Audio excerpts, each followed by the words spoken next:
Мына мен өзүмдүн кызымды, чоң кызымды турмушка чыгардым. Турмушка чыгарганда кандай? Ошол кичине балдызы менин колумда болуп калып, чыгарганда жакшы жерге күйөөгө бердик. Чоң иштери бар. Ушул Бишкекте эң чоң тойлордо той кылганга кудурет жете турган жерге бердик. Бирок мен айттым Кудайга, Кудай дедим, пайгамбарыбыздын осуяты бар. Кайсыл кыздын, кайсыл нике жеңил болуп, эң оңой болуп, эң арзан боло турган болсо, ысырап болбой турган болсо, ошол никеде береке бар деп айткан. Ошон үчүн сиз той кылбаңыз. Сиз биздикине бир кой алып келиңиз, эки кой алып келиңиз. Бир азыраак тыйын берсеңиз, ошону өзүңүзгө кайра төшөк кылып беребиз, сеп кылып беребиз. Болгон ошол деп, азыраак акча алып, ошого төшөк кылып кайра өздөрүнө кошуп бердик.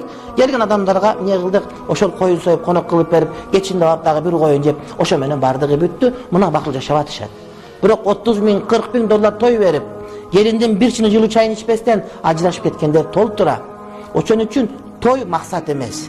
Закыс максат эмес. Максат бактылуу жашоо.